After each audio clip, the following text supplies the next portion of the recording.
জনাব সভাপতি, খিলগাঁও ইসলামী পাঠাগার এবং সমাজ কল্যাণ পরিষদ কর্তৃক আয়োজিত 28তম বার্ষিকী ঐতিহাসিক তাফসীরুল কোরআন মাহফিল 3 দিন ব্যাপী এই ঐতিহাসিক পল্টন ময়দানে অনুষ্ঠিত হচ্ছে। আজ তার সমাপনী দিবস। এই দিবসের বিশেষ অতিথি হিসাবে আমার পাশে বসা আছেন বিশিষ্ট ইসলামী চিন্তাবিদ, রাজনীতিবিদ,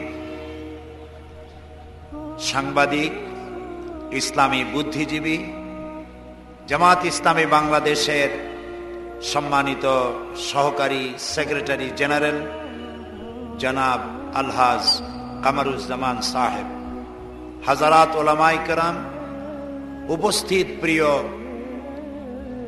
দিনদার ইমানদার ভাইয়েরা, পর্দার আড়ালের মা এবং বোনেরা, আসসালামু আলাইকুম ওয়া রাহমাতুল্লাহি তাআলা ওয়া বারাকাতুহু। আমরা আল্লাহ রাব্বুল ইজ্জাত ওয়াল জালাল তার দরবারে শুকরগুজার হচ্ছি যে মহান আল্লাহ তাআলা আমাদেরকে আজ কোরআনে কারীমের আলোচনা শোনার জন্য এই পল্টন মাঠে উপস্থিত হওয়ার তৌফিক এনায়েত করেছেন। সে আল্লাহ তাআলার দরবারে শুকরগুজার হচ্ছি। আমরা সকলে পড়ছি আলহামদুলিল্লাহ। আপনারা এই মাহফিলে উপস্থিত হতে পেরে বেজার না খুশি? অল্প না বেশি? আলহামদুলিল্লাহ। কিন্তু সেরকম বেশি আওয়াজে বলেন নাই। এই পাশেই হচ্ছে স্টেডিয়াম। এখানে যখন ফুটবল খেলা হয়, ফুটবল খেলার হাকিকত হচ্ছে লাথির কম্পিটিশন।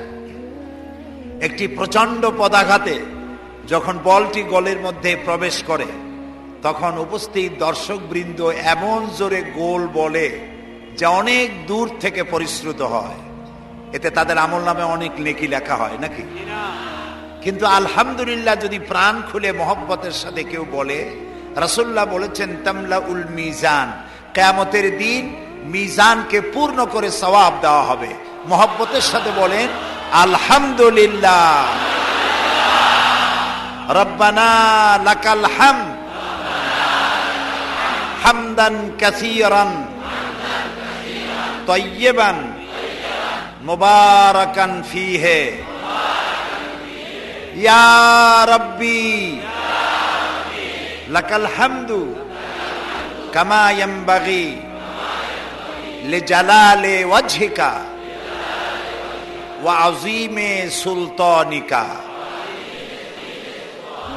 আমরা প্রাণ ভরে বিশাল আকাশের মালিক, বিস্তীর্ণ এই জমিনের মালিক, সাগর নগর পাহাড় পর্বত কুল কায়নাতের মালিক, আমাদের স্রষ্টা, আমাদের রব, আমাদের মনিব আল্লাহ তাআলার শুকরিয়া আদায় করলাম। আবারও বলি আলহামদুলিল্লাহ। প্রিয় ভাই সব, হযরতে লোকমান বলছেন ইয়া বুনাইয়া আকিমিস সালাতা ওয়া আমুর বিল মা'রুফ ওয়ানহা আনিল মুনকার ওয়াসবির আলা মা আসাবাক ইন্না যালিকা মিন আজমিল উমুর। হে কলিজার টুকরা সন্তান, আকিমিস সালাত, নামাজ প্রতিষ্ঠা করো। জোরে কর না সুবহানাল্লাহ। আমরা পিতা, আমরা এখানে অনেকে পিতা আছি, আমরা কি আমাদের সন্তানকে ডেকে নিয়ে ও আমার কলিজার টুকরা যেখানেই থাকো বাবা নামাজটা ঠিক মতো আদায় করো, এই নসিহত কি করতে পারছি? কয়জনে পেরেছি? যারা পেরেছি আলহামদুলিল্লাহ, যারা পারি নাই তওবা করতে হবে আল্লাহর কাছে। এখন থেকে আমরা আমাদের সন্তানদেরকে নামাজে উদ্বুদ্ধ করব। আল্লাহ যেন কবুল করেন, বলেন আমিন। আকিমিস সালাত। হযরতে লোকমান তার সন্তানকে প্রথম নসিহত করলেন আল্লাহর সাথে শরীক করো না। দ্বিতীয় নসিহত করলেন ছোট্ট আমলও যদি হয় আল্লাহ কিয়ামতে উঠায় তোমারে দেখায় দিবেন, কাজী খারাপ আমল করো না। 3 নম্বরে নসিহত করলেন ও আমার কলিজার টুকরা সন্তান, নামাজ প্রতিষ্ঠা করো, আকিমিস সালাত। মুসলমান জীবনের সর্বপ্রথম ফরজ দায়িত্ব কি? বলেন না সবাই? নামাজ। নামাজ নামাজ হচ্ছে মুসলমান জীবনের সর্বশ্রেষ্ঠ ইবাদত। এই নামাজ যার নাই কি হবে তার? বলছি, নামাজ হলো মূলত জিন্দেগি। আমরা হচ্ছি ছোট, আমরা কি বলেন? আমরা গোলাম। বলেন তো আমরা কি? আমরা যে গোলাম সে কথা বলতে কি শরম হয়, লজ্জা হয়? কারণ এটা লজ্জা হতো যদি আমরা কোনো মন্ত্রীর গোলাম হইতাম, আমরা কোনো পীর সাহেব অথবা খাজা বাবার গোলাম হইতাম, তাহলে নিশ্চয়ই লজ্জা করতো, ঠিক কিনা বল? আমরা গোলাম কার? এক আঙ্গুল আকাশের দিকে উঁচু করে চিৎকার দিয়া বলেন, গোলাম কার? আলহামদুলিল্লাহ বলেন, আলহামদুলিল্লাহ। আমরা গোলাম এমন এক শক্তি যার বজ্র মুঠির ভিতরে রয়েছে গোটা আকাশ আর জমিন। সুবহানাল্লাহ, কত বড় প্রচন্ড ক্ষমতা আমার আল্লাহ। কোরআন শরীফে আছে, আল্লাহ তাআলা বলেন, কিয়ামতের দিন 7টা আকাশ কাপড়ের মতো আমি ডান হাতের মধ্যে পেঁচায় নেব। সুবহানাল্লাহ, কি প্রচন্ড ক্ষমতার মালিক আল্লাহ তাআলা হচ্ছেন সর্বশ্রেষ্ঠ। আমরা বলি আল্লাহু আকবার, তিনি সর্বশ্রেষ্ঠ। ওই যে স্লোগানের কথাটা বলছিলাম, এই জন্য বলি আমাদের জন্মই হয়েছে আল্লাহু আকবার স্লোগান শুনিয়া, ঠিক না? আমরা যখন প্রথম পৃথিবীতে আসছিলাম মায়ের পেট থেকে, তখন আমাদের কানে কি শোনানো হয়েছিল? জোরে কোন? আজানের প্রথম শব্দ কি? ইকামতের প্রথম শব্দ কি? জানাজা, জীবনের শেষ নামাজ কোনটা? এর প্রথম শব্দ কি? এর শেষ শব্দ কি? তাহলে বোঝা গেল আমার জন্ম থেকে শুরু করে মৃত্যু পর্যন্ত আমাকে ঘোষণা করতে হবে আল্লাহু আকবার। সিনার সবটুকুন শক্তি দিয়া বলেন আল্লাহু আকবার। আল্লাহ সর্বশ্রেষ্ঠ, আলহামদুলিল্লাহ। আল্লাহ সর্বশ্রেষ্ঠ আর আমরা গোলাম। আমরা কি? চিল্লায় বলেন, আমরা গোলাম। অনেক লোককে আমি বলতে শুনেছি, আমি অমুক পীর সাহেব কেবলা হুজুরের গোলাম। নাউযুবিল্লাহ, পীর সাহেব কেবলা তো অনেক দূরের কথা, আমরা রাসূলুল্লাহর গোলামও নই। আমরা গোলাম কার? পৃথিবীতে কোন নবী এ কথা বলতে আসেন নাই যে আমার গোলামি করো। সমস্ত নবীরা বলেছেন কার গোলামি করো? আমরা নবীর উম্মত। আর গোলাম কার? এখন আল্লাহ তিনি হচ্ছেন সর্বশ্রেষ্ঠ আর আমি হলাম গোলাম। আমি যে গোলাম সেটার প্রমাণ দিতে হবে নামাজের মধ্য দিয়ে। সুবহানাল্লাহ। আমাকে ছোট করার জন্য প্রত্যেক মানুষের মধ্যে কিছুটা অহংকার, ফখর, কিবর, প্রত্যেকটা মানুষের মধ্যে কিছু না কিছু থাকতে পারে। আল্লাহ আমাদেরকে মাফ করুন, বলি আমিন। যাররা পরিমাণ, সরিষা পরিমাণ কিবর, অহংকার যদি কারো দিলের মধ্যে থাকে, আল্লাহ জান্নাতে যেতে পারবে না। আল্লাহ তাআলা বলেছেন আল কিবরিয়াউ রিদাই, অহংকার আমার চাদর। সুবহানাল্লাহ। যে ব্যক্তি মানুষ হয়ে অহংকার করে সেজন্য আমার চাদর নিয়ে টানাটানি করে। নাউযুবিল্লাহ। অনেক লেখাপড়া জানো, তাই তোমার অহংকার। ইংরেজিতে কথা কইতে পারো, সেইটা তোমার অহংকার। লন্ডন আমেরিকায় যায় দেখো, যারা জুতা সাফ করে তারাও ইংরেজিতে কথা কয়। আরবিতে কথা বলতে পারো, সেই অহংকার।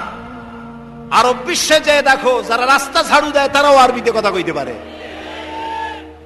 সুতরাং শিক্ষার অহংকার, লেখাপড়ার অহংকার, বংশের অহংকার, ক্ষমতার অহংকার, কোন অহংকার করো না। অহংকার কেবল কে করতে পারে? আল্লাহ, আল্লাহ, আল্লাহ। আমি যে গোলাম এটার প্রমাণ দিতে হবে নামাজের মধ্যে দিয়ে। কিভাবে? আমি যখন নামাজে দাঁড়ায় যাব, আমার নামাজ, এটি আমার নামাজ মানে হলো সালাত। শব্দের অর্থ হলো নৈকট্য অর্জন করা। সালাতের মানে হচ্ছে নিকটবর্তী হওয়া। সালাতের অর্থ হলো মুতাওয়াজ্জা হওয়া। হযরত ইব্রাহিম আলাইহিস সালাম বলেছিলেন, ইন্নী ওয়াজ্জাহতু ওয়াজহিয়া লিল্লাযী ফাতারাস সামাওয়াতি ওয়াল আরদা হানিফা ওয়া মা আনা মিনাল মুশরিকিন ইন্নী ওয়াজ্জাহতু ওয়াজহিয়া লিল্লাযী, চতুর্দিক থেকে আমার মুখ ঘুরাই দিলাম সেই আল্লাহর দিকে যিনি আকাশ এবং জমিনের একচ্ছত্র অধিপতি। দাঁড়াই গেলাম কিবলামুখী হইয়া, হাত দুটো কান পর্যন্ত উঠায়া হাত বেঁধে চোখ দিলাম সেজদার কাছে, আমি আসামির মতো দাঁড়ায় গেলাম। সুবহানাল্লাহ। এখন কার দরবার? আল্লাহর দরবার। দেখেন না মসজিদগুলি প্রেসিডেন্ট অথবা কোন দেশের প্রধানমন্ত্রী অথবা মন্ত্রী অথবা লাখো হাজার হাজার মিলিয়ন বিলিয়ন ট্রিলিয়ন ডলারের মালিক কোন মুসলমান আপনার পাশে দাঁড়াইছে, পাশে এক রিক্সাওয়ালা পানের দোকানদার দাঁড়াইছে, নামাজ পড়তে গিয়ে হাঁটু বা পা যদি গায়ে লাগে প্রেসিডেন্টের, প্রেসিডেন্ট বলতে পারবে বেটা তুই রিক্সাওয়ালা, তোর পা আমার ঘাড়ে লাগলো কেন? তোরে আমি দোজখে পাঠাবো? পারবে বলতে? পারবে না, কারণ এটা আপনার বঙ্গভবন না, এটা মসজিদ। एक ही सब में खड़े हो गए महमूद अयास, एक ही सब में खड़े हो गए महमूद अयास, न कोई बंदा रहा न कोई बंदा नवाज। একই কাতারে সম্রাট মাহমুদ আর তার ভৃত্য আয়াস দাঁড়ায় গেছে। এখন ভৃত্যও নাই, এখন সম্রাটও নাই, দুজন আল্লাহর গোলাম হয়ে গিয়েছে। আমি যখন দাঁড়ালাম তখন আমি আল্লাহর গোলাম হয়ে গেলাম। রুকুতে যখন গেলাম আমার অহংকার শেষ, সেজদা যখন দিলাম তখন মাটির সাথে আমার অহংবোধকে মিটাই দিলাম। এই কপাল সৌভাগ্যের প্রতীক, আর এই নাক মর্যাদার প্রতীক। কথা বোঝেন? নাক সম্পর্কে লোকেরা বলে যে ভাই আমার তো নাক কাটা গেছে। কেমনে? এই মেয়েতে এমন কাম করছে, বাইতে এমন কাম করছে, নাক কাটা গেছে। আসলে কি নাক কাটা গেছে নাকি? কেন বলে? মর্যাদা খাটো হয়েছে, সেই জন্য বলে নাক কাটা গেছে। লোকেরা কয় ভাই আমার তো কপাল পুড়ছে, আগুন লাগছিল, পুড়লো কেমনে? অর্থাৎ ভাগ্য খারাপ হয়ে গেছে। কপালটাকে ধরা হয় ভাগ্যের প্রতীক, আর নাকটাকে ধরা হয়। এখন যদি কোন মুসলমান তার ভাগ্যকে সুপ্রসন্ন করতে চায় আর তার মর্যাদা যদি দুনিয়া আখিরাতে বাড়াতে চায়, তাহলে দৈনিক 5 বার কপাল আর নাক দিয়ে আল্লাহর দরবারে সেজদা দিয়ে দিতে হবে, গোলামে পরিণত হয়ে যেতে হবে। আল্লাহ ভাগ্য ভালো বানাবেন, মর্যাদাও দিয়ে দিবে। হযরতে মূসা আলাইহিস সালাম পৃথিবীতে এলেন, নবুয়ত যেই দিন পেলেন সেই দিনই আল্লাহ তাকে নামাজ ফরজ করে দিলেন। সুবহানাল্লাহ। সূরা তাহার মধ্যে আল্লাহ তাআলা বলেন ইন্নানি আনাল্লাহ লা ইলাহা ইল্লা আনা ফা'বুদুনি ওয়া আকিমিস সালাতা লিযিকরি। ইন্নানি আনাল্লাহ, নিশ্চয়ই আমি আল্লাহ, নিশ্চয়ই আমি আল্লাহ। লা ইলাহা ইল্লা আনা, আমি ছাড়া কোনো ইলাহা নাই। ফা'বুদুনি, অতএব আমার ইবাদত করো, আমার দাসত্ব করো। ওয়া আকিমিস সালাতা লিযিকরি, আর আমার শরণার্থে নামাজ কায়েম করো। সুবহানাল্লাহ। সুতরাং এই নামাজ আল্লাহ তাআলা শিখাচ্ছেন। বলো, কে বলতেছেন? আল্লাহ তাআলা বলছেন বলো, কুল ইন্না সালাতি ওয়া নুসুকি ওয়া মাহইয়ায়া। জানেন না? জানেন? বলা ছেলের জন্য নিবেদিত। যে ব্যক্তি নামাজ পড়ে না, মুসলমান দাবি করার কোন হক নাই, কোন অধিকার নাই। রাসূলুল্লাহ বলেছেন, হাদিস শুনুন, রাসূলুল্লাহ বলেছেন যে ব্যক্তি নামাজ পড়ে না তার উপরে আল্লাহর কোনো দায়িত্ব নাই। যে ব্যক্তি ইচ্ছে করে নামাজ ছেড়ে দেয়, আল্লাহ এবং রাসূলের সাথে তার সমস্ত সম্পর্ক কাট হয়ে যায়। নাউজুবিল্লাহ বলেন। আল্লাহর সাথে যদি সম্পর্ক না থাকে, কয়দিন থাকবেন দুনিয়ায়? কয়দিন? যে ধাক্কাটা লাগলো তামিলনাড়ু, শ্রীলঙ্কা, মালদ্বীপ, ইন্দোনেশিয়া, মালয়েশিয়া, যে ধাক্কাটা লাগলো মাত্র 1.5 মিনিটে সাতিয়ানাশ হয়ে গিয়েছে। সুবহানাল্লাহ কইতে ইচ্ছে করে না? আমাদের দেশে পুকুরে যে কম্পন হলো, জলকম্পন, পানিতে যে কম্পনটা হয়েছিল, ওই কম্পনটা যদি মাটিতে হইতো, ঢাকা শহরে অপরিকল্পিত ভাবে যে শহর গড়ে উঠেছে তছনছ হয়ে যেত। কোন সাহসে আল্লাহর নামাজ আদায় করো না? সাহসটা কি? মন্ত্রী হয়েছে, এমপি হয়েছে? এরকম মন্ত্রী এমপি আল্লাহ অনেক দেখছে, এরকম অনেক প্রেসিডেন্ট আল্লাহ দেখছে। আল্লাহর কাছে এগুলি ছাতাপাতাও না। এই পৃথিবীর রঙ্গমঞ্চে কত লোক আসলো নাটক করতে, আর সব একের পর এক শেষ হয়ে গেল। ফামা বাকাত আলাইহিমুস সামাউ ওয়াল আরদ, বড় বড় রাজা বাদশা শেষ হয়ে গেল। ওর জন্য আকাশও কান্দে নাই, জমিনও কান্দে নাই, ইন্না লিল্লাহ পড়ার লোক নাই। আল্লাহকে ভয় করো, আল্লাহকে ভয় করো। নামাজ নামাজ, মান তারাকা সালাতাম মুতাআম্মিদান ফাকাদ কাফারা, ইচ্ছে করে যে নামাজ ছেড়ে দিল কাফের হয়ে যাবে। প্রিয় উপস্থিতি, যুবকদের বলি, তরুণদের বলি, তরুণী আজকে আমাদের টার্গেট। তরুণরা আসো ইসলামের দিকে। তোমাদেরকে যারা লাঠিয়াল বাহিনী হিসাবে ব্যবহার করে, এদের মুখে থুতু নিক্ষেপ করে বেরিয়ে আসো, রাসূলের কাতারে শামিল হয়ে যাও। যে পথে যাচ্ছ জাহান্নামের পথ, আমরা ডাকি তোমাদেরকে জান্নাতের দিকে। সুবহানাল্লাহ। নামাজ নামাজ, লা দীনা লিমান লা সালাতা লাহু, যার কাছে নামাজ নাই তার কাছে দ্বীন নাই, ঈমান নাই, চরিত্র নাই, কিচ্ছু নাই। একজন লোক ইসলাম কবুল করার সাথে সাথে তার প্রথম দায়িত্ব, প্রথম ফরজ কি? নামাজ। প্রথম ফরজ নামাজ। আপনি সেজদা দিবেন না, আপনি মুসলমান না। কত টাকার মালিক হয়েছেন যে নামাজ পড়তে ইচ্ছে করে না? গান বাজনায় সময় দেয়, কত সময়, ঘন্টার পর ঘন্টা চলে যায়। সিগারেটে টান দিয়া, সুখ টান মারিয়া, ফু উপর দিকে দিয়ে তাকায়, দেখে ফু গেল কদ্দূর।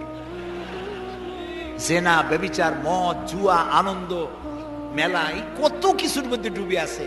মাত্র 1.5 ঘন্টা লাগে, 24 ঘন্টার মধ্যে 1.5 ঘন্টা লাগে 5 ওয়াক্ত নামাজ পড়ার জন্য। মসজিদে আজান দেয়, হাইয়া আলাস সালাহ। মুয়াজ্জিন কি কয়? মুয়াজ্জিন বলে হাইয়া আলাস সালাহ, এসো নামাজের দিকে। আপনি যদি জিজ্ঞেস করেন মুয়াজ্জিন চিল্লাও কেন, নামাজের দিকে আসলে কি হবে? মুয়াজ্জিন দ্বিতীয় পংক্তিতে বলে হাইয়া আলাল ফালাহ, এসো কল্যাণের দিকে। নামাজ পড়লি তোমার কল্যাণ হবে, মঙ্গল হবে, কপাল খুলে যাবে, তোমার ভাগ্য খুলে যাবে। আল্লাহর সেজদা দাও। সমস্ত নবী ইন্তেকালের সময় সব নবীরা উম্মতের জন্য নামাজের কথা বলে গিয়েছেন। প্রিয় ভাই, সব নামাজ, যত ইবাদত আমরা করি, রোজা করি, যাকাত দেই, হজ করি, এসব আল্লাহ দুনিয়ায় দিয়েছেন। নামাজের এত বড় গুরুত্ব যে আল্লাহ রাব্বুল আলামিন এই নামাজকে, আল্লাহ তার নবীকে আরশে আজিমে ডেকে নিয়ে নামাজ উপহার দিয়েছেন। গুরুত্ব কি কম না বেশি? কয় ওয়াক্ত দিছিলেন আল্লাহ? মনে আছে? 50 ওয়াক্ত। মুসা আলাইহিস সালামের সাথে দেখা হলো, তিনি জিজ্ঞেস করলেন, ইয়া রাসূলুল্লাহ, আল্লাহ আপনারে কি দিল উপহার?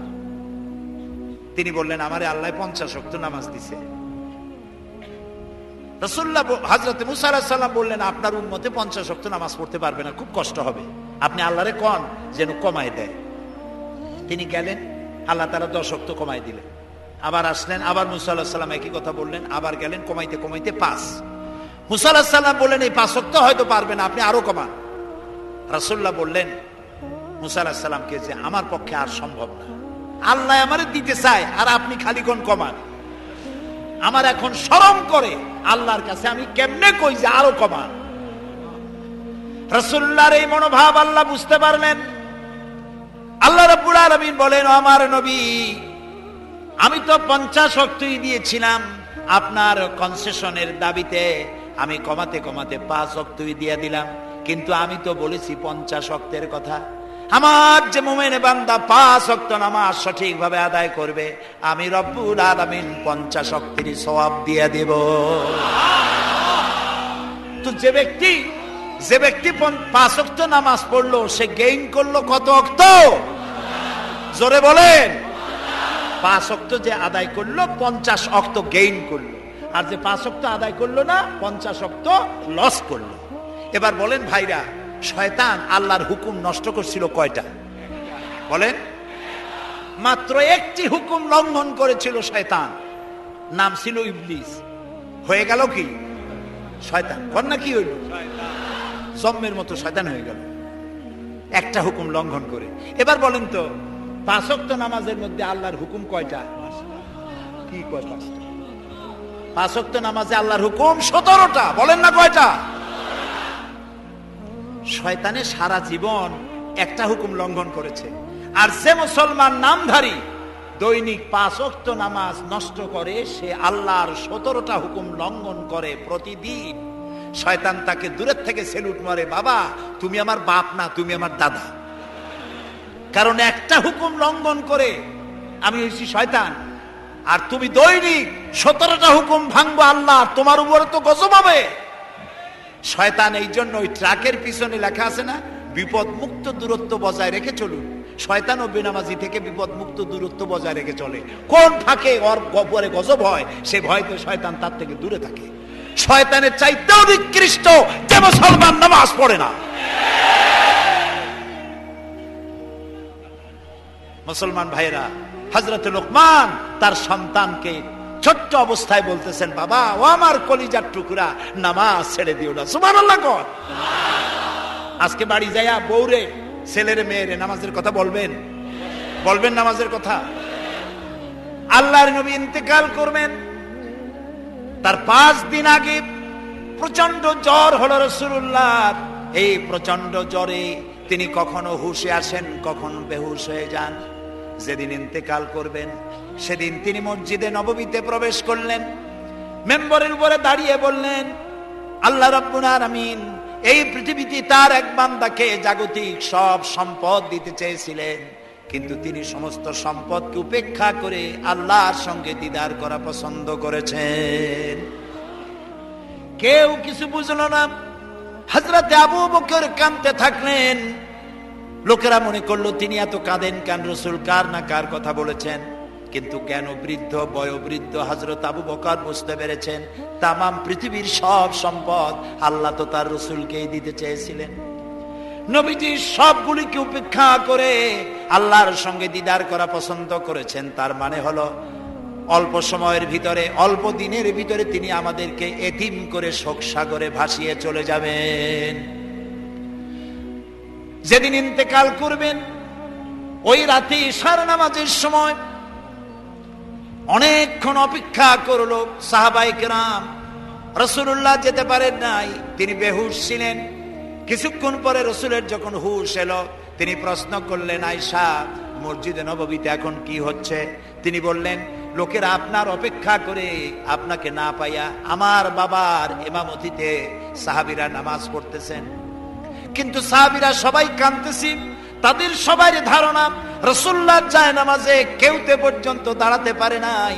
আজ যখন রাসূল নাই, আবু বকর এসে দাঁড়িয়েছেন, বোঝা গেল রাসূলের পেছনে নামাজ পড়া আমাদের কিসমতে আর হবে না। আল্লাহর নবী বলেন, আয়েশা রে মসজিদে নববীর দিকের একটা দরজা খুলে দাও, আমি একটু নামাজের দৃশ্য দেখতে চাই।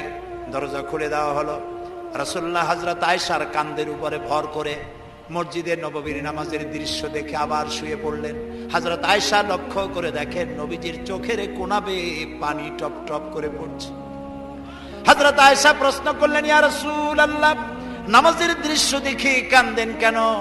নবীজি বললেন, আয়েশা জানো না, এটা কোনো দুঃখের কান্না নয়, এটা আমার তৃপ্তির পানি, আমার সুখের কান্না। এই নামাজের জামাতকে কায়েম করার জন্য তায়েফের ময়দানে অনেক রক্ত আমার ঝরেছে, সাহাবায়ে কেরাম জীবন দিয়েছেন, উহুদের মাঠে দান দান শহীদ হয়েছে। সেই কষ্টের পর যে জামাত আমি দেখতে পেলাম, আমার ভবিষ্যতের চিত্র চোখের সামনে ভেসে উঠলো। আমার মনে হলো কিয়ামত পর্যন্ত আমার উম্মতের এভাবে নামাজ আদায় করবে।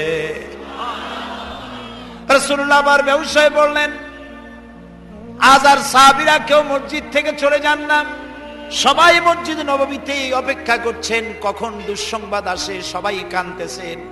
রাসূলুল্লাহর হুশ এলো গভীর রাত্রে। লক্ষ্য করে দেখেন মসজিদে নববী থেকে কান্নার গুঞ্জরণ হচ্ছে। ঘরের ভিতরে সবাই কান্দে, হযরত ফাতেমা সব থেকে বেশি কাঁদছেন। রাসূলুল্লাহ ফাতেমাকে কাছে ডাকলেন, কানে কানে কি যেন বললেন, কান্না বন্ধ হয়ে গেল। রাসূলুল্লাহ আবার বেহুশ হলেন।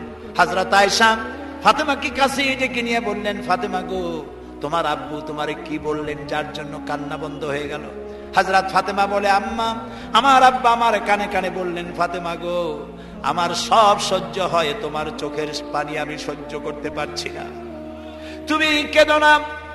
আমি তোমার সুসংবাদ দেই, আমার ইন্তেকালের পরে সবার আগে তোমার সাথে আমার দিদার হয়ে যাবে।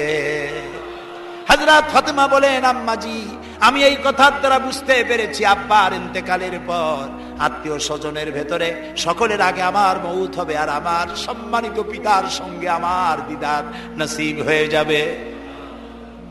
ফজরে রক্ত হলো, নবীজির হুশ এলো, তাকিয়ে দেখেন হযরতে জিবরাইল দাঁড়ানো। হযরতে জিবরাইল ডাক দিয়া বলেন, আসসালামু আলাইকা ইয়া রাসূলুল্লাহ, আসসালামু আলাইকা ইয়া হাবিবাল্লাহ, ইন্নাল্লাহা ইয়াকরাউকাস সালাম। হে আল্লাহর রাসূল, আল্লাহ আপনাকে সালাম বলেছেন, আর আল্লাহ জানতে চেয়েছেন আপনি কেমন আছেন, যদিও তিনি সবই জানেন। রাসূলুল্লাহ বললেন, জিবরাইল, আমি খুব কষ্টে আছি, ইতিপূর্বে এত কষ্ট আমার কখনো হয় নাই, খুবই কষ্টের মধ্যে আছি। হযরতে জিবরাইল বলেন, ইয়া রাসূলুল্লাহ, আজকে একজন নতুন ফেরেশতা আমি সাথে করে নিয়ে এসেছি। আমার পিছনের দিকে তাকায় দেখেন, এই নতুন ফেরেশতা পৃথিবীতে কারো কাছে অনুমতি চায় না, তার কাছে আসার জন্য, আপনার কাছে আসার জন্য সে আজ অনুমতি ভিক্ষা চায়। তার নাম হযরতে মালাকুল মউত। হযরতে মালাকুল মউত বলেন, ইয়া রাসূলুল্লাহ, আমাকে আল্লাহ পাঠাবার সময় বলে দিয়েছেন আমি যেন আপনার কাছে অনুমতি চাই। আপনার জান কবজের জন্য পৃথিবীতে কারো জান কবজের জন্য অনুমতির প্রয়োজন হয় নাই, আর কোনোদিন হবেও না। আপনাকে অনুমতি নিতে বলা হয়েছে। রাসূলুল্লাহ বললেন, মালাকুল মউত, আমি যদি অনুমতি না দেই কি হবে? মালাকুল মউত বলছেন, আমাকে ফিরে যাওয়ার জন্য নির্দেশ করা হয়েছে।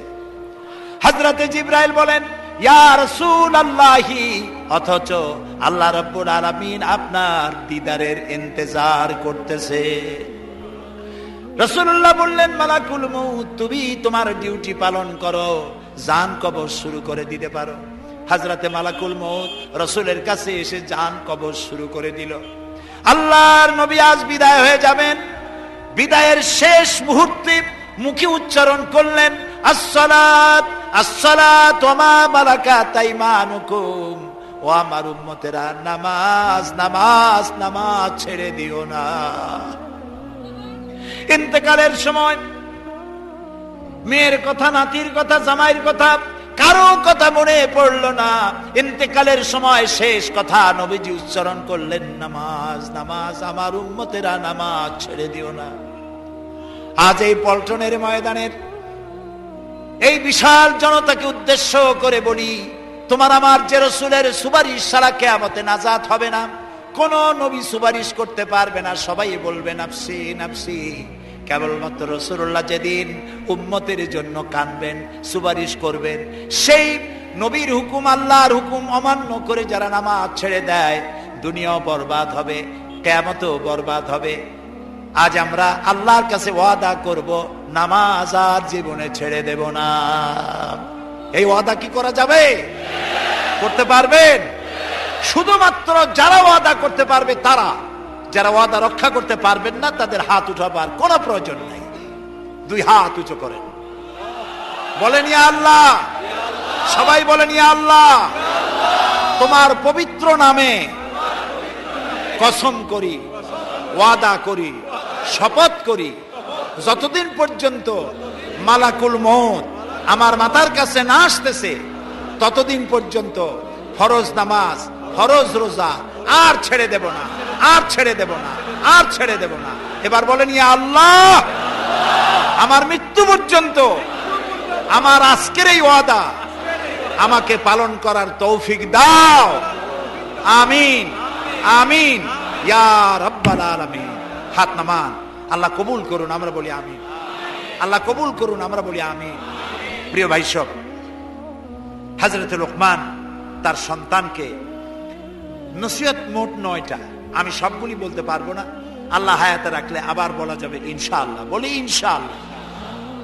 এই তাফসীর করেছিলাম চট্টগ্রামে 5 দিন সূরা লোকমানের মাত্র 2 রুকুর তাফসীর করেছিলাম। অর্ধ শত হিন্দু, খ্রিস্টান, বৌদ্ধ মঞ্চে এসে মুসলমান হয়ে গিয়েছিল। এ হচ্ছে সেই সূরা লোকমান।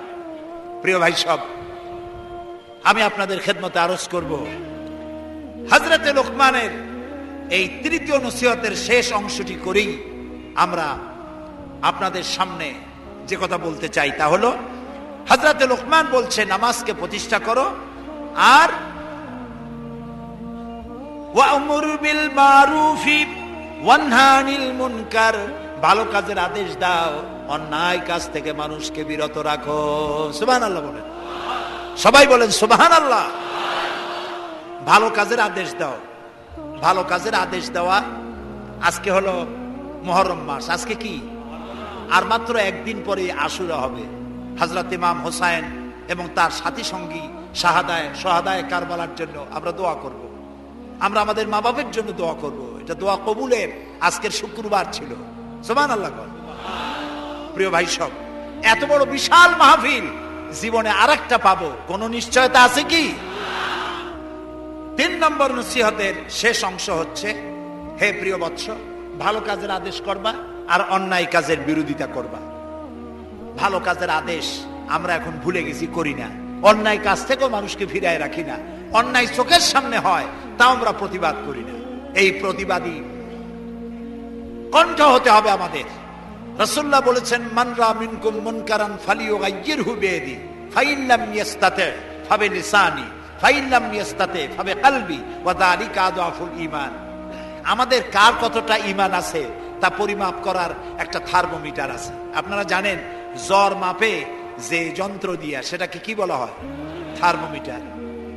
দুধ মাপে, অর্থাৎ দুধের মধ্যে পানি না পিওর দুধ, তা মাপার জন্য একটা যন্ত্র আছে না, ওটারে কি বলে? ল্যাক্টোমিটার। এরপরে আবহাওয়া পরিমাপ করার জন্য, বৃষ্টি হবে কি হবে না ইত্যাদি পরিমাপের জন্য একটা যন্ত্র আছে, সেটার নাম কি? ব্যারোমিটার। প্রত্যেকটা জিনিস মাপার এরকম যন্ত্র আছে। ঈমান মাপারও একটা হাদিস আছে। সুবহানাল্লাহ। ঈমানটা ফার্স্ট ক্লাস, সেকেন্ড ক্লাস আর থার্ড ক্লাস, এটা মাপার একটা হাদিস আছে। সেই হাদিসটা আমি পড়ে ফেলেছি আগে। রাসূলুল্লাহ বলছেন, তোমাদের মধ্যে যদি কেউ শরীয়ত বিরোধী কাজ কেউ দেখতে পাও, 2 হাতে বাধা দাও। কি দিয়ে বাধা দাও? বলেন জোরে।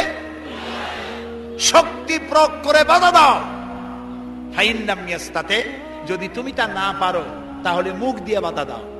ফাইন লাম ইয়াস্তাতি, যদি তাও না পারো অন্তরে অন্তরে ঘৃণা করো। তবে অন্তরে অন্তরে ঘৃণা করে চুপ করে বসে থাকলে হবে না, মনে মনে ঘৃণা করে হোমওয়ার্ক করতে হবে।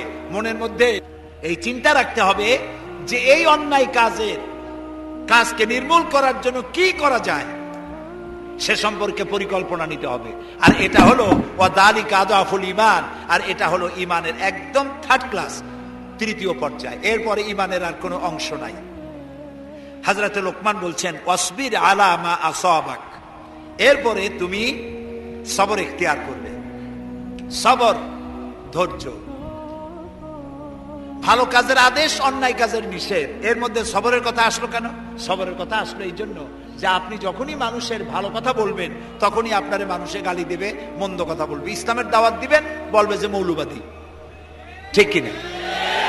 এখন তো কিছু দল আছে আমাদের দেশে, মৌলবাদ আর সাম্প্রদায়িক ছাড়া আর কিছু চোখেই দেখে না, খালি কয় মৌলবাদ মৌলবাদ মৌলবাদ মৌলবাদ।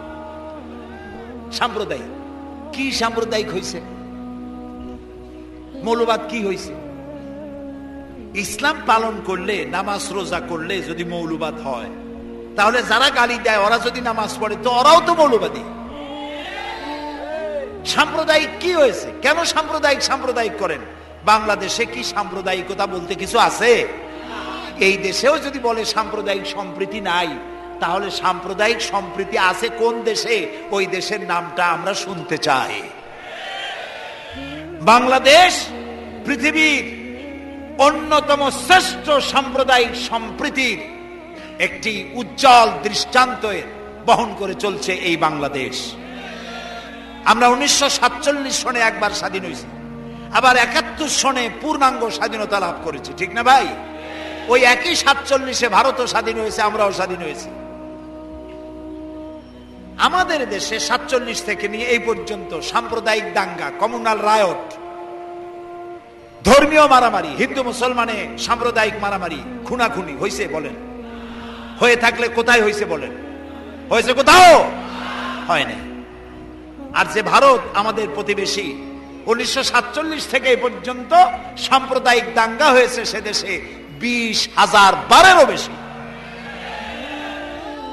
সেটা নিয়ে কোনো মাথা ব্যথা নেই, সমস্ত মাথা ব্যথা আমাদের দেশ নিয়ে। এইখানে খালি কয় সাম্প্রদায়িক। নামাজ যদি পড়ে, লোকেরা নামাজ পড়ে, রোজা রাখে, ইসলামের কথা বলে, সাম্প্রদায়িক মৌলবাদ এইসব কথা বলিয়া মানুষকে আর ধোকায় ফেলা যাবে না ইনশাআল্লাহ। এখন মানুষ অনেক জাগ্রত ইনশাআল্লাহ। এদেশে ইসলাম প্রতিষ্ঠিত হবে ইনশাআল্লাহ। সেজন্য আমাদেরকে আরো পথ পাড়ি দিতে হবে, আরো এগিয়ে যেতে হবে। এই দেশকে অকার্যকর এবং ব্যর্থ রাষ্ট্র করার জন্য অনেকে মিথ্যা গল্প তৈরি করতেছে, দেশটাকে বদনাম করার জন্য। আপনারা লক্ষ্য করেছেন কিভাবে সর্বনাশ করছে? সেটা হচ্ছে হরতালের নাম করে হরতালের দিনে মেয়ে লোকগুলিকে রাস্তায় নামানো হচ্ছে। এই যুবতী মেয়ে লোকগুলি তারা রিক্সা লাথি দিয়ে জাম করে উঠে ফ্লাইং কিক মারতেছে রিক্সার উপরে, কি এক বাংলা কইয়া, তারপরে ইট মারতেছে পাথরের উপরে, কি বলে বাসের উপরে, আগুন জ্বালায় দিতেছে, রিক্সার আরোহী নামাইয়া মেয়ে লোকেরা থাপড়াইতেছে। নাউযুবিল্লাহি যালিক। আমি জানি না এইসব মেয়ে লোকদের অভিভাবক আছেন কিনা। যদি থাকেন তাহলে অনুরোধ করব আপনারা আপনাদের মেয়েদেরকে ঠেকান, আল্লাহর রাস্তে ঠেকান। মুসলমান মেয়েদের এগুলি কাজ নয়। আমরা অনুরোধ করব, ঢাকা পৃথিবীর দ্বিতীয় বৃহত্তম মুসলিম দেশ, বাংলাদেশের রাজধানী। এই দেশের ইজ্জত আপনারা দয়া করে নষ্ট করেন না। টেলিভিশনে এইসব ছবি দেখানো হয়, বাংলাদেশে সীমাবদ্ধ থাকে না। সৌদি আরবে দেখে, কুয়েত দেখে, কাতার দেখে, ইউরোপ দেখে, আমেরিকা দেখে, গোটা দুনিয়া দেখে যে মুসলমান মেয়েরা পারে এইভাবে মারামারি করতে, পুলিশের কামড়াইয়া গালের চামড়া উঠাই নিয়ে যায়। নাউযুবিল্লাহ, বলেন নাউযুবিল্লাহ। পুলিশ হয়রান হয়ে যায় এগুলি সামলাতে। কি আল্লাহ হেফাজত করুক, জোরে কোন আমিন। আহারে কি সর্বনাশটা করতেছে দেশে। দেশ অনেক ভালোভাবে, এই দেশ অনেক ভালোভাবে চলছে অতীতের চাইতে, আলহামদুলিল্লাহ বল। গত 5 বছরে 26,000 আলেমদেরকে পাবলিক সিকিউরিটি অ্যাক্টে গ্রেফতার করে নির্যাতন করা হয়েছিল। এই 3 বছরে তো একটা আলেমকে গ্রেফতার করা হয় নাই, হয়েছে বলেন? সে আমলে 252টি মাদ্রাসা বন্ধ করা হয়েছিল, এই আমলে তো একটা মাদ্রাসা বন্ধ করা হইল না। সেই আমলে এই বাইতুল মুকাররম, বাইতুল মুকাদ্দাসের মতো ইহুদিরা যেভাবে 144 দিয়ে রেখেছে, এই বাইতুল মুকাররমকে 144 দিয়ে এই বাইতুল মুকাররমকে ঘেরাও করে রাখা হয়েছিল। বাইতুল মুকাররমের মসজিদের ভেতরে হাজার হাজার মুসল্লিদেরকে পিটাইয়া তাদের রক্ত দিয়ে মসজিদ লাল করে দেওয়া হয়েছিল। এগুলি কি মিথ্যা কথা না সত্য কথা? প্রিয় ভাই সব, এখন তো এগুলি করা হচ্ছে না। আপনারা খামাখা বোমা মারিয়া, মাস্তানি করিয়া, হরতালের নাম দিয়া দেশটারে সর্বনাশ করেন না। দেশ অনেক ভালো আছে, 1000 গুণে ভালো আছে। এর থেকে ভালো হবেটা কি? কি এর থেকে ভালো হবে? এই যে সন্ত্রাস, আলহামদুলিল্লাহ বহুত কমে গেছে। র্যাবের নাম শুনলে তো লুজ মোশন শুরু হয়ে যায় এখন, ঠিক না? এখন এই র্যাব শুনে, র্যাবের নাম শুনে গোটা জাতি র্যাবের সুন্দর অ্যাকশনে এবং তাদের উপস্থিতিতে গোটা জাতি বলতেছে আলহামদুলিল্লাহ। খালি একটা দল তারা বলেছে ইন্না লিল্লাহ। কারণ তাদের সন্ত্রাসীগুলো যদি সব সর্বনাশ হয়ে যায়, তাহলে কেয়ারটেকার গভর্নমেন্ট আসলে তারা শয়তানি করবে কি দিয়ে? এই হলো আফসোস। আমার দেশে হিন্দু, খ্রিস্টান, মুসলমান সব নিরাপদে বসবাস করতেছে, আলহামদুলিল্লাহ বলে, আলহামদুলিল্লাহ কর। সুতরাং এই পরিবেশকে ধরে রাখার জন্য চেষ্টা করতে হবে। সরকার যেসব অন্যায় কাজ করে সেজন্য প্রতিবাদ করবেন, নিয়ম শৃঙ্খলা গঠনতান্ত্রিক ভাবে আপনারা বিরোধিতা করুন, আমরাও করব। অন্যায় কিছু করলে নিশ্চয়ই করব, 1000 বার করব। যেভাবে চিৎকার করি পল্টনে, সরকার যদি শরীয়তের বিরুদ্ধে, ইসলামের বিরুদ্ধে কোনো পদক্ষেপ গ্রহণ করে, পার্লামেন্টেও গর্জন করে পার্লামেন্ট অচল করে দেবে।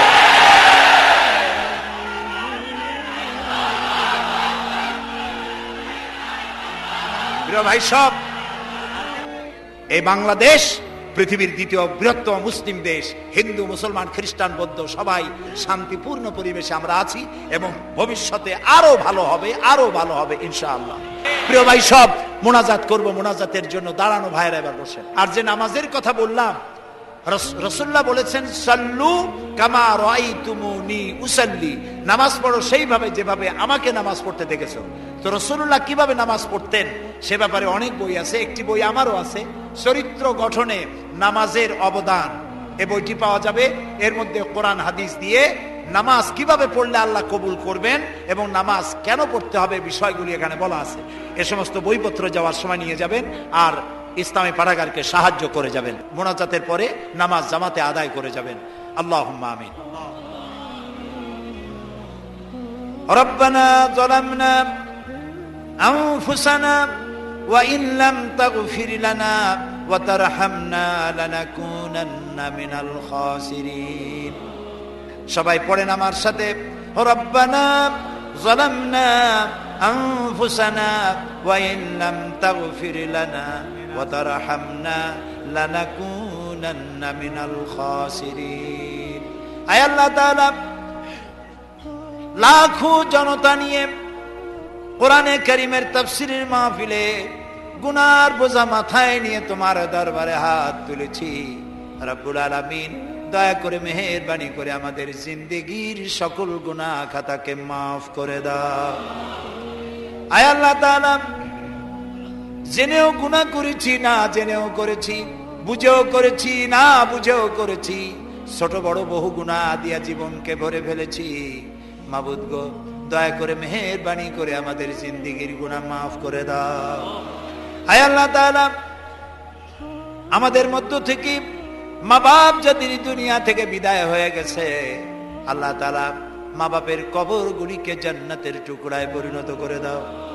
রব্বুল আলামিন, আমাদের আব্বা জান যাদের মারা গেল, কত কষ্ট করে আমাদেরকে মানুষ করেছেন, লেখাপড়া শিখিয়েছেন, জায়গা জমি করেছেন, বাড়িঘর করেছেন, যাওয়ার সময় একদম খালি হাতে চলে গেছেন। বছরের পর বছর, যুগের পর যুগ চলে গেল, কবরের ভিতরে কোন হালতে আছে জানি না। আল্লাহ তাআলা, আমাদের বাপ জানজাত মারা গেছে, এই কবরটাকে জান্নাতের টুকরা বানাও। রব্বুল আলামিন, আমাদের জনম দুঃখিনী গর্ভধারিণী মা যাদের বিদায় হয়ে গেল, আল্লাহ তাআলা মা যাদের বিদায় হয়েছে, কবরটাকে বেহেশতের বাগান বানায় দাও। মা আমাদেরকে পেটে নিয়ে কত কষ্ট সহ্য করেছেন, ডেলিভারিতে কষ্ট বরদাস্ত করেছেন, 2-2.5 বছর পর্যন্ত বুকের দুধ খাওয়াইয়া মানুষ করেছেন। আল্লাহ তাআলা বিরক্ত হন নাই, মারধর করেন নাই। ওই মা যার বিদায় হয়ে গেল, কবরটাকে বেহেশতের টুকরা বানায় দাও। রব্বির হামহুমা কামা রব্বায়ানি সগীরা। সবাই পড়েন, রব্বির হামহুমা কামা রব্বায়ানি সগীরা। আবারও পড়েন, রব্বির হামহুমা কামা রব্বায়ানি সগীরা। আয় আল্লাহ তাআলা, তাম পৃথিবীতে আজ মুসলমানদের উপরে চরম জুলুম চলতেছে। ইরাকের মুসলমানেরা আমাদের আত্মীয় স্বজন কেউ হয় না, বাবা খালু মামা কিছুই হয় না। ইরাকের মুসলমানদের সাথে আমাদের ইমানের সম্পর্ক, আল্লাহ তাআলা একটা স্বাধীন দেশ তছনছ করে দিল। অস্ত্র তালাশের নাম করে পবিত্রা সতীসাধ্বী মেয়ে লোকের গায়ে হাত দিল। মুসলমানদেরকে কয়াত করিয়া কারাগারের ভিতরে মুসলমান বন্দীদেরকে উলঙ্গ করে মুখের উপরে কাফের সৈন্যরা পেশাব করে দিল। কুত্তার বেল্ট মুসলমানের গলায় পরাইয়া রাস্তায় রাস্তায় টানলো। মাবুদ, তুমি দয়া করে মুসলমানদের দিকে আর একবার রহমতের নজরে তাকাও। আল্লাহ তাআলা, ইরাকের মুসলমানদের হাতে ইরাককে উঠায় দাও। গোটা দুনিয়ার মুসলমান দেশগুলিকে যে জালেম আল্লাহ তাআলা নাস্তনাবুদ করার জন্য পরিকল্পনা নিয়েছে, আল্লাহ তাআলা ওই জালেমকে তোমার গজবের হাতে আমরা সুপর্দ করে দিলাম। রব্বুল আলামিন, ওই জালেমকে তোমার গজবের হাতে আমরা সুপর্দ করলাম। রব্বুল আলামিন, কাশ্মীর, সুদান, আফগান, ইরাক, দুনিয়ায় প্যালেস্টাইন সহ দুনিয়ায় যত জায়গায় মুসলমানেরা বিপদে আছে, আল্লাহ তোমার হাবিবের সাদকায় দয়া করে মুসলমানদের উপরে রহম করো। আল্লাহ তাআলা আমাদের প্রিয় জন্মভূমি বাংলাদেশ, আমাদের এই প্রিয় দেশটির আশেপাশে কোনো মুসলমান দেশ নাই। আল্লাহ তাআলা তুমি তাকায় দেখো, দুনিয়ায় প্রত্যেকটা মুসলমান দেশের পাশে আরো দুই একটা মুসলমান দেশ আছে। আমরা এমন জায়গায়, আমাদের পাশে আমাদের কোনো ভাই নাই। রব্বুল আলামিন নবী পাই নাই, নবীর সাহাবীও দেখি নাই। বাংলাদেশে আল্লাহ তাআলা তুমি আমাদেরকে পাঠিয়েছো, এই জমিনের স্বাধীনতাকে আল্লাহ কিয়ামত পর্যন্ত হেফাজত করো। রব্বুল আলামিন এই জমিনে কারা যেন বোমা মারে, গ্রেনেড মারে, দেশটারে বদনাম বানায় দিল, মানুষগুলো হত্যা করলো। আল্লাহ তাআলা কারা করে আমরা চিনি না, তুমি চেনো। রব্বুল আলামিন যারা গ্রেনেড মারে, বোমা মেরে মানুষ হত্যা করে, তুমি তাদের হেদায়েত করে দাও। আল্লাহ তুমি তাদের হেদায়েত করে দাও। তোমার ইলমে যদি জানা থাকে ওদের কপালে হেদায়েত নাই, তাহলে নমরুদ আর হামান যেমনে তুমি ধ্বংস করেছো, আল্লাহ তাআলা যারা বোমা মারে, গ্রেনেড মারে, মানুষ হত্যা করে, ওদেরকে গজব দিয়া, লানত দিয়া এই শয়তানগুলির হাত থেকে বাংলাদেশে বাঁচাইয়া দাও রব্বুল আলামিন। আয় আল্লাহ তাআলা, আমরা আমাদের সন্তানদের জন্য দোয়া করি, আল্লাহ তুমি আমাদের সন্তানদেরকে নামাজি বানায় দাও। বেনামাজি সন্তানের বাপ হিসাবে কিয়ামতে আমাদেরকে উঠায়ো না। বেনামাজি বেপর্দা স্ত্রীর স্বামী হিসাবে আমাদেরকে কিয়ামতে উঠায়ো না। আমাদের সকলকে আল্লাহ তুমি হেদায়েত নসিব করে দাও। সবাই দোয়া করুন। মা বোনেরা কষ্ট করে এসেছেন, আল্লাহ তাআলা মা বোনদের রোগ ব্যাধি মাফ করে দাও।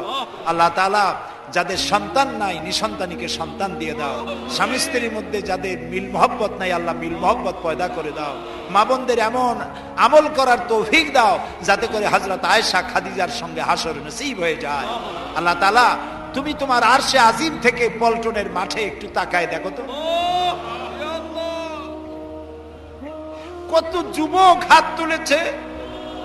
এই যুবকেরা তো এতক্ষণ সিনেমায় থাকতে পারতো, জুয়ার আড্ডায় থাকতে পারতো, মদের আড্ডায় থাকতে পারতো। আল্লাহ যত যুবক এই মাহফিলে এসেছে সমস্ত যুবকদেরকে সালাউদ্দিন আইয়ুবী বানায় দাও, খালিদ বিন ওলীদ বানায় দাও। আল্লাহ তাআলা বাংলাদেশটার উপরে তোমার রহমতের নজর দিয়ে তাকাও। আল্লাহ তাআলা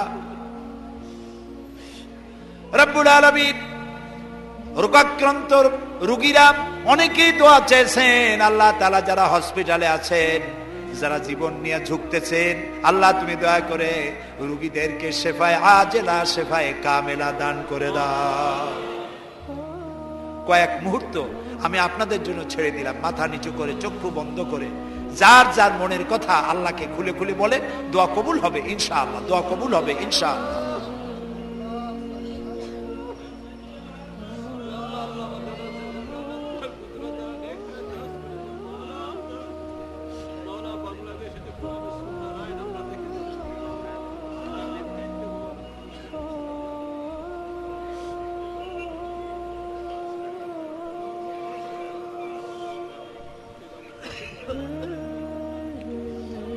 আল্লাহ তাআলা তোমার বান্দারা মনে মনে কে কি চাইলেন একমাত্র তুমিই শুনতে পেয়েছো। আহ জাতি হ্যায় ফলক পর রহম লানে কে লিয়ে, বাদলো হট যা দে দো রহম লানে কে লিয়ে। আয় আল্লাহ তাআলা, আমরা যারা তোমার দরবারে হাত তুলেছি খালি হাতে ফেরত দিও না। আল্লাহুম্মা লা তারুদ্দানা খায়বিন, আল্লাহুম্মা লা তারুদ্দানা খায়বিন। আল্লাহ তুমি খালি হাতে একেবারে কিছু না দিয়ে আমাদেরকে ফেরত দিও না। আল্লাহ তাআলা আমাদের মধ্যে যারা হজ করে নাই, হজ করতে দিন চায়, আল্লাহ তাআলা তাদেরকে তোমার কাবা শরীফ চোখে দেখার তৌফিক দিয়ে দিও। রাসূলের রওজার কিনারে গিয়ে সালাম দেওয়ার তৌফিক দান করে দিও।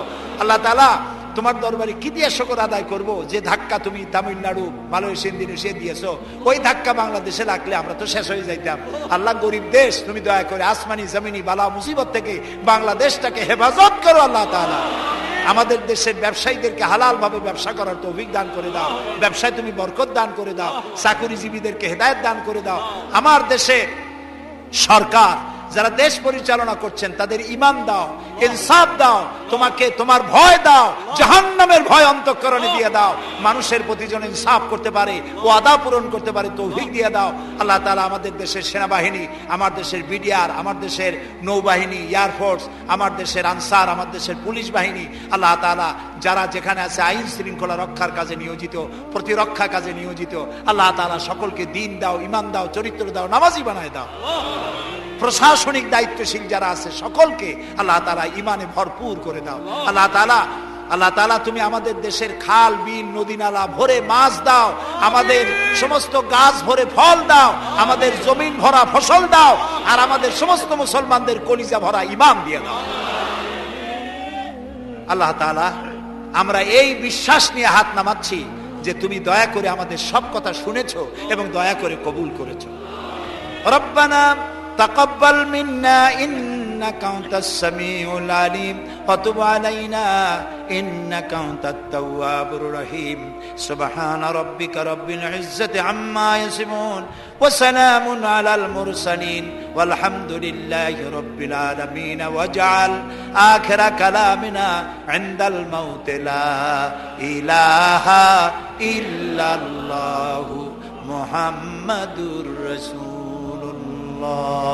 আসসালামু আলাইকুম ওয়া রাহমাতুল্লাহ। তাফসীরুল কুরআন মাহফিল পল্টনে আল্লামা সাঈদীর, পল্টনে আল্লামা সাঈদীর তাফসীরুল কুরআন মাহফিল, তাফসীরুল কুরআন মাহফিল, তাফসীরুল কুরআন মাহফিল, তাফসীরুল কুরআন মাহফিল, তাফসীরুল কুরআন মাহফিল। আল কোরআনের তাফসীর শুনে, আল হাদিসের তাফসীর শুনে